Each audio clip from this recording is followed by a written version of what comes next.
Hello everyone. महासागरीय जल का तापमान, temperature of oceanic waters topic का यह दूसरा वीडियो है। इससे पहले वाले वीडियो में हमने एक जनरल स्टडी करी थी, तापमान का परिचय, daily range of temperature, annual range of temperature के बारे में पढ़ा था। And then we started on कि सागरीय तापमान के वितरण को कौन कौन से फैक्टर्स, कौन कौन से कारक प्रभावित करते हैं। और इसमें सबसे पहले कारक जिसका हमने इससे लास्ट वाले वीडियो में अध्ययन किया था वो था अक्षांश। महासागरीय जल के वितरण को सबसे पहला फैक्टर जो प्रभावित करता है वो है अक्षांश। Let's continue from here. दूसरा फैक्टर जो महासागरीय जल के तापमान को प्रभावित करता है वो जल और स्थल के वितरण में असमानता। हम सभी विश्व के मानचित्र से अवगत हैं और हमें पता है कि पृथ्वी में उत्तरी और दक्षिणी गोलार्ध दोनों में जल और थल एक समान वितरित नहीं है। उत्तरी गोलार्ध में स्थल की अधिकता है यानी कि महाद्वीप अधिक हैं, और दक्षिणी गोलार्ध में जल की अधिकता है यानी कि महासागर अधिक एरिया कवर करे हुए हैं। इसी के कारण जो टेम्परेचर डिस्ट्रीब्यूशन है, तापमान वितरण है, उसमें असमानता पाई जाती है। जल स्थल के संपर्क के कारण महासागर अधिक ऊष्मा प्राप्त कर लेता है, यानी कि अगर आसपास ज़मीन अधिक है, पृथ्वी अधिक है, महाद्वीप अधिक हैं, तो उस ऐसे महासागर में अधिक ऊष्मा, अधिक टेम्परेचर होगा। इसी कारण उत्तरी गोलार्ध के महासागरों का तापक्रम दक्षिणी गोलार्धों की अपेक्षा अधिक रहता है, क्योंकि उत्तरी गोलार्ध में महाद्वीप अधिक हैं यानी कि पृथ्वी या धरती अधिक है। तो इसके कारण इनके जो नज़दीक महासागर हैं उनमें भी अधिक ऊष्मा प्राप्त होती है। ठंडे स्थलीय भाग महासागर के तापक्रम को घटा देते हैं। अगर पास के इलाके में तापमान, महासागर के पास के महाद्वीप में तापमान ठंडा है तो वो तापमान को कम कर देगा। उत्तरी गोलार्ध में दोनों प्रकार के स्थल खंडों, गर्म तथा ठंडा के कारण समताप रेखाएं सुडौल नहीं पाई जाती। ये हम आगे के वीडियोस में देखेंगे। समताप रेखाएं वो हैं जो एक समान टेम्परेचर वाले एरियाज़ को डिस्ट्रीब्यूट करती हैं। तो ये जब हम उत्तरी गोलार्ध में समताप रेखाओं को देखें तो वो अक्षांश के समान या समानांतर या पैरेलल नहीं चलती, वो ऊंची नीची होते रहते हैं। इसके विपरीत दक्षिणी गोलार्ध में जल अधिक होने के कारण समताप रेखाएं हैं वो अक्षांश के समांतर यानी कि पैरेलल पाई जाती हैं। इसे हम आगे के वीडियोस में मैप्स की सहायता से देखेंगे। स्थलीय भागों से घिरे निम्न अक्षांशों के सागरों का तापक्रम अधिक हो जाता है। ऐसे सागर जो कि निम्न अक्षांशों में हैं और ज़मीन से घिरे हुए हैं तो उनका तापमान अधिक हो जाएगा। उदाहरण के लिए भूमध्य रेखा पर औसत वार्षिक तापमान 80 डिग्री फ़ारेनहाइट यानी कि 26.6 डिग्री सेल्सियस, लाल सागर में 37.8 डिग्री सेल्सियस और फारस की खाड़ी में 34.4 डिग्री सेल्सियस हो जाता है। इस मैप में हम देखते हैं कि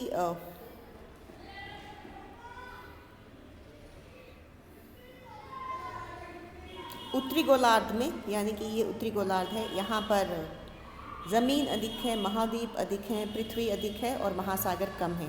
दक्षिणी गोलार्ध में जल अधिक है और महाद्वीप कम है, यानी कि धरती या पृथ्वी कम है। तो इसके कारण जो तापमान वितरण है वो प्रभावित होता है।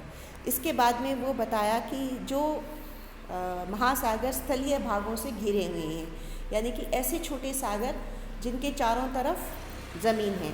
फॉर एग्ज़ाम्पल ये भूमध्य सागर है, मेडिटेरेनियन सी है, इसके चारों तरफ पृथ्वी है।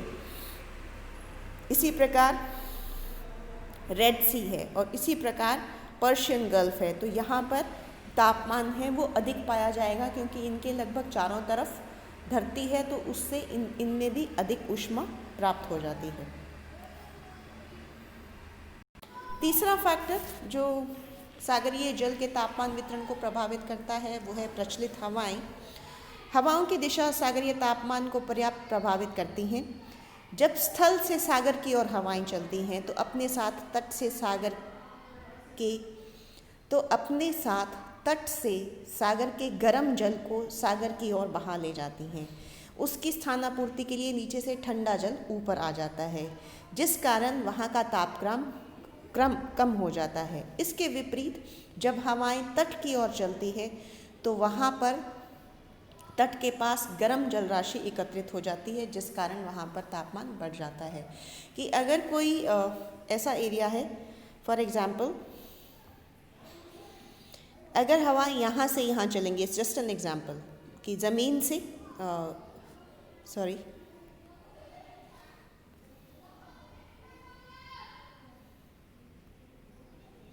कोस्टल एरिया में, बिल्कुल तटीय इलाके में अगर हवाएं तट से सागर की तरफ चलेंगी, इस दिशा में चलेंगी, तो ये अपने साथ जो गर्म यहाँ का जल था उसे समुद्र की तरफ यानी कि इस तरफ ले जाएंगी।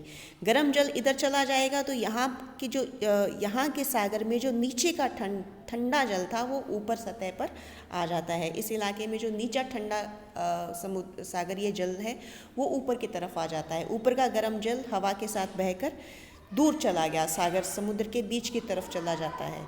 तो इस प्रकार यहाँ पर तटीय इलाके पर ठंडा जल एकत्रित हो जाता है। इसके विपरीत अगर तटीय इलाके में हवाएं समुद्र से या सागर से कोस्टल एरिया की तरफ ऐसे चल रही हैं तो ये गर्म जल को तट की तरफ ले आएंगी और इस प्रकार तट के पास गर्म पानी इकट्ठा, यहाँ पर गर्म पानी इकट्ठा हो जाएगा और उसके कारण तापमान बढ़ जाएगा। उदाहरण के लिए व्यापारिक पवनों की पेटी, ट्रेड विंड बेल्ट जो हमारा होता है, में महासागरों के पूर्वी भाग में कम तापक्रम और पश्चिमी भाग में अधिक तापक्रम पाया जाता है। इसी प्रकार पछुआ पवनों की पेटी में महासागरों के पूर्वी भाग में अधिक तापक्रम अंकित रहता है। उदाहरण के लिए गल्फ स्ट्रीम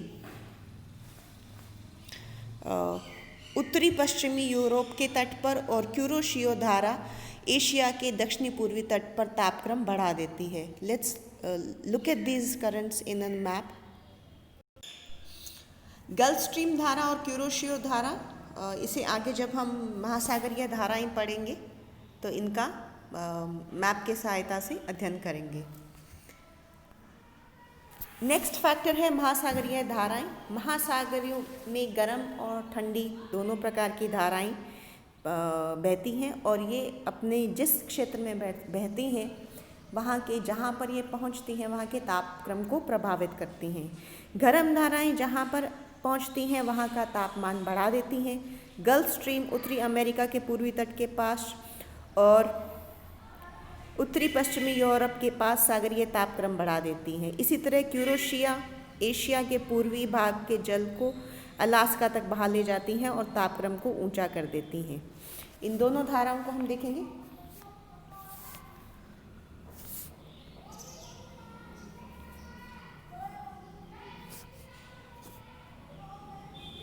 ये है गल्फ स्ट्रीम, ये है नॉर्थ अमेरिका और ये है यूरोप, ये साउथ अमेरिका और ये अफ्रीका। ये गल्फ स्ट्रीम धाराएं हैं, ये यहाँ से बह के आती है और उत्तरी अमेरिका, ये उत्तरी अमेरिका का पूर्वी तट और फिर ये आगे बढ़ के इसका नाम नॉर्थ अटलांटिक ड्रिफ्ट हो जाता है और यूरोप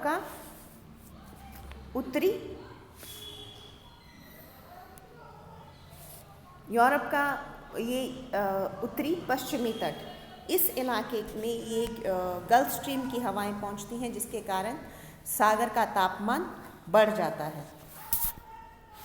इसी प्रकार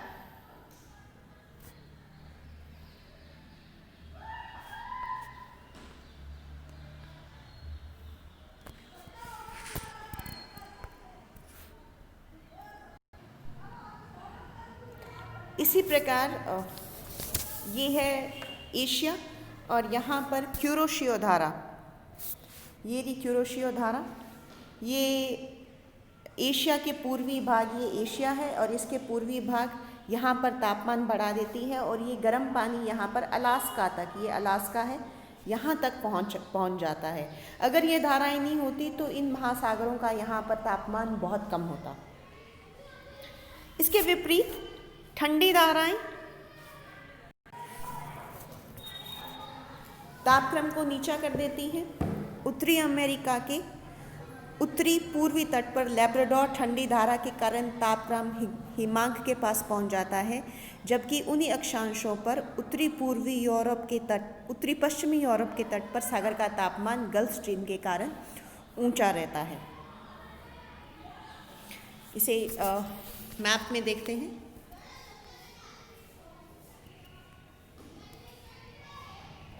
ये है लैब्राडोर धारा, ये ठंडी धारा है, यानी कि ये ठंडा जल लेकर आ रही है और इसके कारण ये उत्तरी अमेरिका का उत्तरी पूर्वी तट, ये जो तट है यहाँ पर बहुत अधिक तापमान कम पहुँच जाता है, बर्फ़ जम भी जाती है क्योंकि ये ठंडी धारा है। इसके विपरीत गल्फ स्ट्रीम और नॉर्थ अटलांटिक ड्रिफ्ट ये गर्म धारा है और देखिए ये दोनों इलाके एक ही अक्षांश पर हैं, लेकिन यहाँ पर तो बर्फ़ जम जाती है और यहाँ पर तापमान महासागर का अधिक रहता है क्योंकि यहाँ पर गर्म वार्म का ओशन करंट है, जिसको हम गल्फ स्ट्रीम आगे जाके नॉर्थ अटलांटिक ड्रिफ्ट कहते हैं, वो बह रहा है जो कि एक ठंडा गर्म धारा है और यहाँ पर लैब्राडोर करंट बह रहा है जो कि एक ठंडी धारा है। इसी प्रकार पैसिफिक ओशन में क्यूराइल की ठंडी धारा साइबेरिया के पूर्वी तट के नीचे तापक्रम नीचा कर देती है। तो ये है क्यूराइल करंट और इसके कारण तापमान, ये ठंडी धारा है और इसके कारण तापमान साइबेरिया, ये साइबेरिया है, एशिया रशिया का साइबेरियन एरिया है, यहाँ पर तापमान बहुत नीचा हो जाता है। यदि उत्तरी और दक्षिणी गोलार्धों में धाराओं का तुलनात्मक प्रभाव को देखा जाए तो गर्म धाराएं उत्तरी गोलार्ध के महासागर के तापक्रम को दक्षिणी गोलार्ध की अपेक्षा अधिक बढ़ा देती है। उदाहरण के लिए 5 डिग्री सेल्सियस की समताप रेखा उत्तरी अटलांटिक महासागर में 70 डिग्री अक्षांश तक पहुंच जाती है, जबकि दक्षिणी अटलांटिक में यह समताप रेखा केवल 50 डिग्री अक्षांश तक ही पहुंच पाती है। स्पष्ट है कि उत्तरी भाग में गल्फ स्ट्रीम का प्रभाव दक्षिणी भाग में ब्राज़ील की गर्म धारा से अधिक रहता है। अन्य कारक, ये तो मुख्य 4 कारक थे: अक्षांश, जल और स्थल का वितरण, प्रचलित पवन, महासागरीय धाराएं। अन्य कारक जो प्रभावित करते हैं, अंतर सागरीय कटक, सबमरीन रिजेस के कारण भी उसके दोनों ओर रिज के, यानी कि जो कटक है उसके दोनों तरफ का कारण तापमान है वो प्रभावित होता है। स्थानीय मौसम संबंधी दिशाएं, किसी महासागर में किसी इलाके में तूफान आ गया, चक्रवात आ गया, हरिकेन आ गया, उससे भी सागरीय तापक्रम प्रभावित होता है। इसके द्वारा दैनिक तापमान अधिक प्रभावित होता है। सागर की स्थिति और आकार तापक्रम के वितरण को बहुत एक इम्पॉर्टेंट फैक्टर हो जाता है उसे प्रभावित करने के लिए। निम्न अक्षांशों में स्थित सागर का तापक्रम उच्च अक्षांशों में स्थित तापक्रम की अपेक्षा अधिक होता है। स्वाभाविक है, जो भूमध्य रेखा इक्वेटोरियल रीजन, ट्रॉपिकल बेल्ट में जो महासागर हैं उनका तापक्रम अधिक होगा, जो पोलर एरिया में महासागर हैं उनका तापक्रम कम होगा। भूमध्य रेखीय भागों में अधिक वर्षा के कारण सागरीय जल का तापक्रम उच्चतम नहीं होता भूमध्य रेखा के आसपास, क्योंकि यहाँ पर ये इक्वेटोरियल बेल्ट है, यहाँ पर लगभग रोज बारिश होती है। उच्चतम तापक्रम अयन रेखा के समीपी भागों में अंकित किया जाता है, ना कि भूमध्य रेखा पर, क्योंकि यहाँ पर आसमान खुला होता है और वर्षा कम होती है। अक्षांशीय दृष्टि से ये याद रखने वाली बात है और अक्सर एग्जाम्स में पूछी जा सकती है। अक्षांशीय दृष्टि से विस्तृत महासागरों में तापक्रम देशांतरीय दृष्टि से विस्तृत महासागरों के तापक्रम से कम होता है। रूम सागर का तापक्रम कैलिफोर्निया की खाड़ी के तापक्रम से अधिक होता है। निचले अक्षांशों में स्थल से घिरे सागरों का तापक्रम खुले सागरों की अपेक्षा अधिक होता है।